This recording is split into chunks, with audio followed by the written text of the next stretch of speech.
If you're a seller, you've got a pretty comprehensive 5 or 6 day onboarding program. There's no reason why you can't have success in the role day 7 or day 8. Hi, I'm Benj, founder CEO at Proton AI, the AI-powered CRM built specifically for distributors. And you're listening to In the Mind of a Distributor, where we interview the smartest minds in distribution. Let's get into it.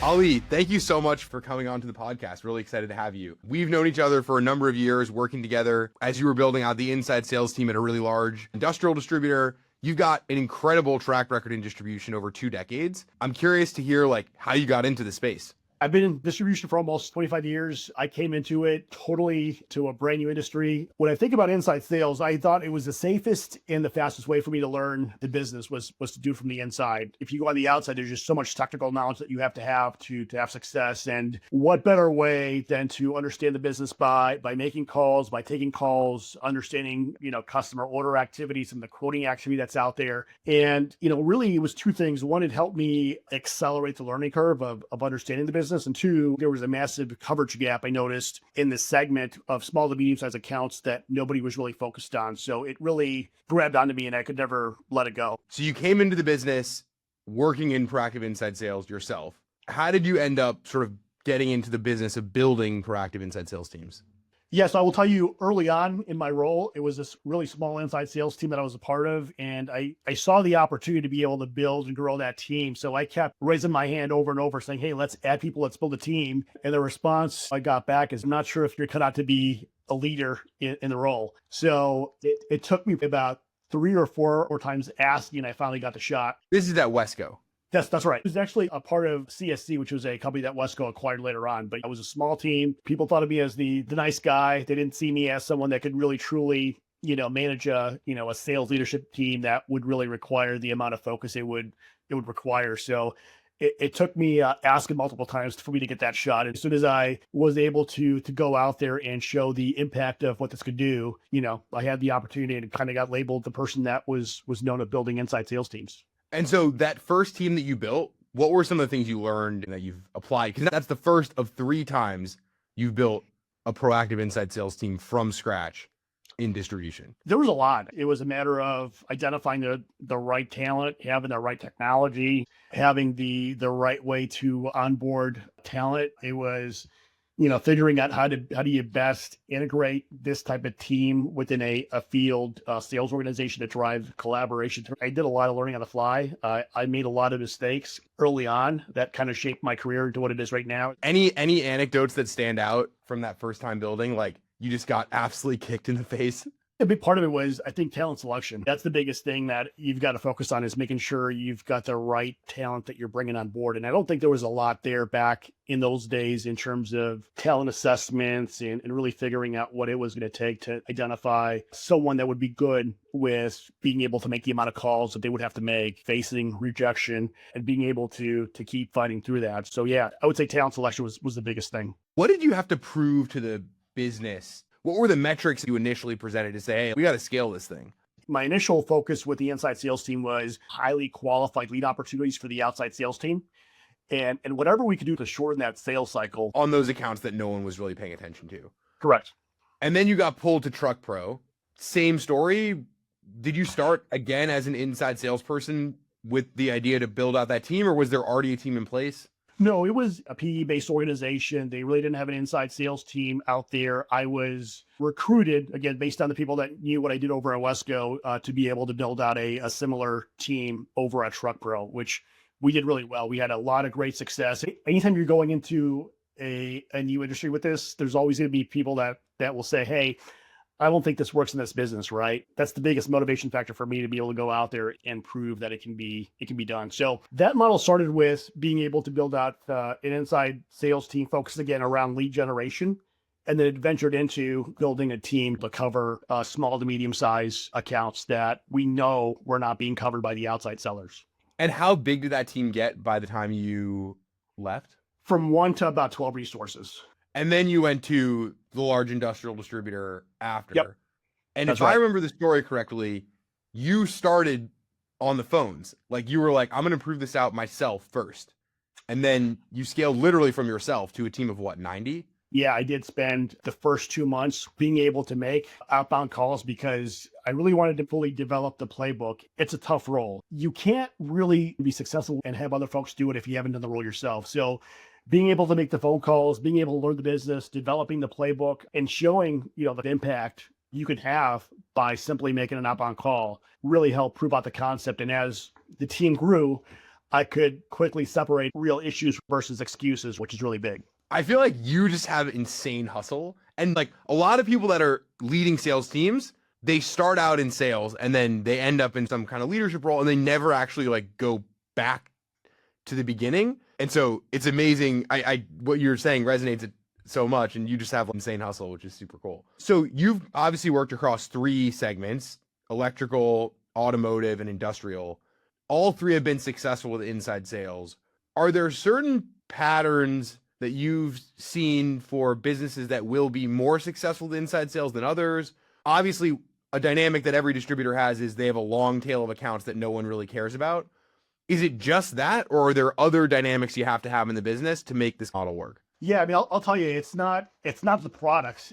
To me, it's really how leadership views the cost to serve. Some segments think of inside sales as a fixed expense. Others tie it to a variable lever, that right to EBITDA. And I think the firms that really have it right have that room to scale. The biggest difference wasn't products or the industry. Was, does the leadership team see sales as an overhead, or does it see it as an investment in EBITDA? One of the things that sort of strikes me as a value of inside sales is in distribution, it's not always obvious which of our customers are actually going to be our large customers.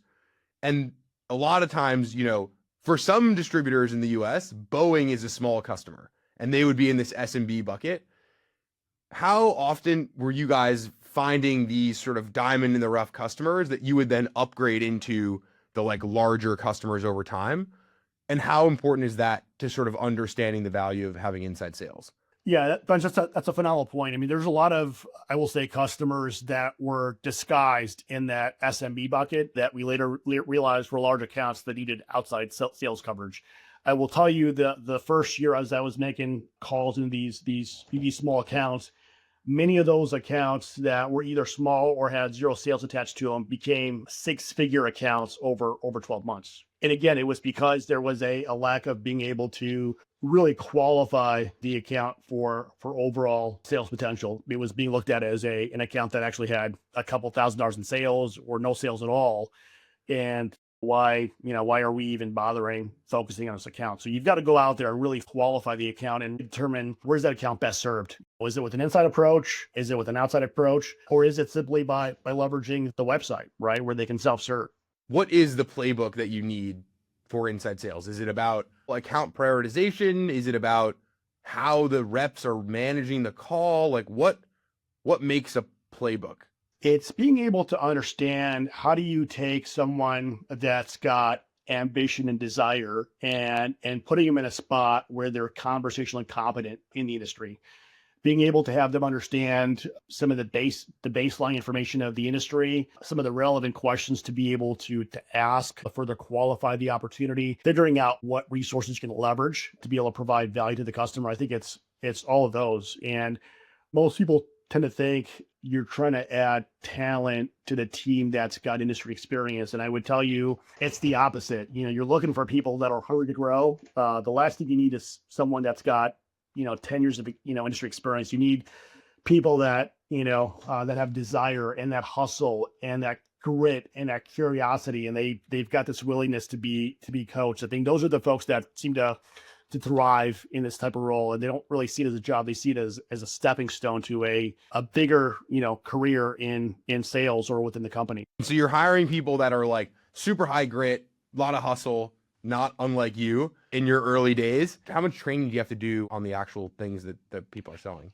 Yeah, I would say your first week, you need to have a baseline of understanding the basics of the business. What products you can lead in with, how does that particular product fit into a facility? What are some open-ended questions you can ask to put the customer in a position to tell you pain points or the needs that they have? I would say, if you're a seller, you've got a pretty comprehensive, 5 or 6 day onboarding program. There's no reason why, sellers can't have success day 7 or day 8 or day 10 in the role.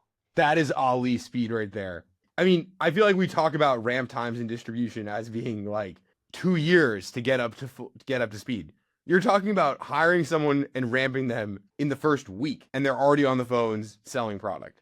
Well, yeah, and then you combine that with all the technology that's out there, right? With generative AI, that's where you can take someone that's got the hustle and that grit, and you make them phenomenal closers in the role. The biggest piece is you've got now a platform that can really be able to prioritize accounts for you, surface add-on prompts in real time, and give you alerts when customers stop buying certain products. I mean, to me, each one of those alerts is EBITDA on a platter. The sort of unlock is partially in the onboarding, partially in the profile of the rep you hire, and partially in the technology to guide the salesperson as they're going. Yeah, I mean, it's kind of like you're taking the data and you're taking transactions and you're turning them into scripts. I mean, it's as an example, if you've got a customer that hasn't bought brake shoes in 3 months, but they bought drums yesterday, let's fix that. I mean, that's taking data and turning it into revenue. And every transaction is a breadcrumb, right? The winners are the ones that really follow the trail to that crumb. Most sales reps spend 72% of their week on admin tasks instead of actually selling. Proton changes that. We're a CRM built for distributors that guides your reps on who to call and what to sell. Our AI assistant Pronto even gives instant answers to questions like, what do I need to know about this account? Or which product should I pitch them next? Swish nearly tripled their growth rate by using Proton. You could too. Start by visiting proton.ai to learn more. Now back to the show. You ended up scaling this team to 90 people. What was the team structure that you set up? Like, how did you sort of organize things into territories? Like, because that's often a big pain point in scaling, especially really quickly. A sales team is like, how do you divvy up accounts and sort of what's the structure of accountability? How do you think about segmentation? You've got to pair the account with the right resource. Is the account an account that's got, really high potential? Is the account an account that requires a regular in-person visit by a seller that's got more complexity to it? Is it an account where the customer has a desire, right, for the seller to be out there on a regular basis? And then I think you've got to put all those things together and really have a clear baseline of, hey, does this belong in inside sales or does it belong in outside sales? And there could be situations where the customer may say, I don't really have a need for an outside seller to come visit me, even though the account may be doing a few $100,000 in sales. So that makes sense in terms of segmenting inside versus outside. Within inside sales, how do you think about segmentation, dividing up territories? Yeah, the best way to do it is based on geography. The true winning happens, when the inside seller is working closely with the branch teams that are in place on the ground. The more you're able to collaborate and really have that strong personal relationship with the inside seller and those folks in the field, you're going to have a lot more success. I want to pivot to talk a little bit about talent and culture. Have you found success promoting people from frontline sales roles into management? So I would say half of the new managers from an inside sales standpoint may struggle because they think it's their job to be everybody's buddy. Successful ones realize that they're not just managing activity, but they're really shaping careers. What is that career path that is compelling for someone coming into this role? Is it moving into outside sales? Is it staying in inside? What's the path? You may have some folks that want to be in front of customers. There could be a path there.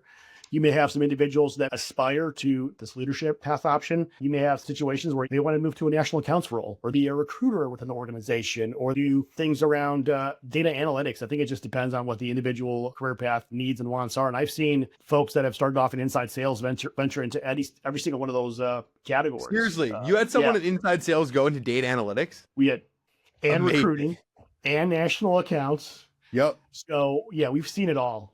That's awesome. So it's also just like a great talent function or talent draw for the business, I would guess too. Yeah, I mean, it's a great way to be able to build, bench strength at the field level in the future. I mean, what better way to be able to hire your next resource, whether it's outside sales or anywhere else, than someone that understands the business, that understands the sales process, is already got the hustle, and is great with talking to customers. I mean, so there's sort of the culture aspect of the inside sales team you're building. There's also this sort of culture aspect around how you communicate that to the outside sellers who maybe are getting paid commission on some of these accounts, but they're not really paying attention to them. So how do you think about sort of making it a win for everyone and making inside sales be culturally accepted by the organization, by the outside people? You got to look at this as a team game. There's organizations where if they have an inside seller and that account turns into something that's high potential, and that account gets taken away from the inside seller, it becomes a disincentive. Some organizations look at the inside seller and let's say they find a really great high potential account that gets flipped to outside sales. They reward that individual with a certain amount of commission over 6 months or a year. And to me, that's the way you want to do it is make sure you've got a great way to have a seamless handoff process where both folks are working together as a team in harmony to drive success with that account, making sure that customer has a phenomenal experience at the end of the day. AI obviously is really hot, and AI and inside sales especially is hot.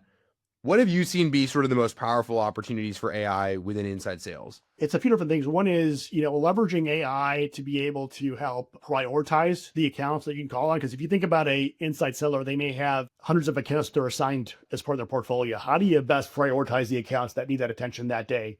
How do you leverage, past transactions to drive, service level recommendations on, the recommended add-on products that they should be buying, right?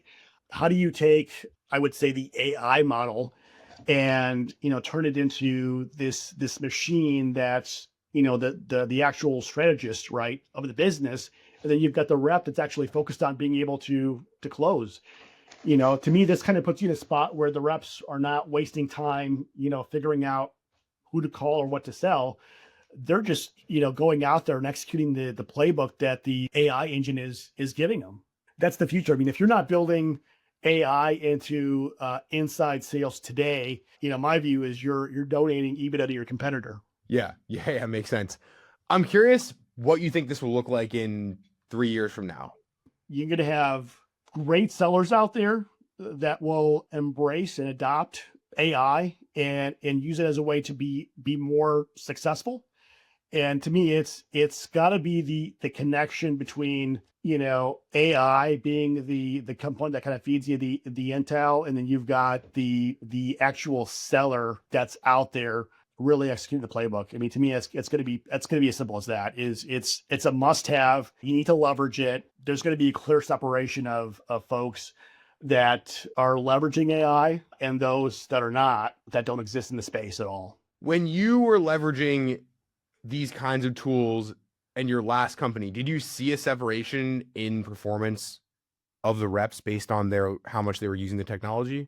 Yeah, absolutely. It's the one thing that enables a seller to expand capacity and coverage of their accounts. If you're using AI and if you're using that data to be able to understand what the customer is thinking about, what they're looking to buy, what they stop buying, you're taking something that would take a normal seller 30, 45 minutes to research right before they make the phone call. If that's already done for you and it's put on silver platter for you to actually go out there and present, you're able to cover a lot more customers and you're able to make a lot bigger impact with the account base that's out there. And on top of that, you're going out there and you're positioning yourself as a true partner to that customer versus a seller. And that's a big difference.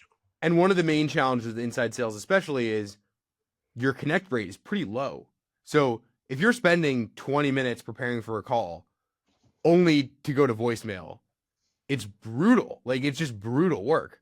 And it's way less efficient. So it makes a ton of sense. I mean, you've now sort of stood up inside sales teams a couple times. Now you're doing it from a consulting perspective. How are you thinking about sort of like getting people up to speed in 90 days with inside sales? I think that's like kind of an unbelievable message. And so I'm curious, like, what does that look like? You've now done it 3 times at 3 really large companies.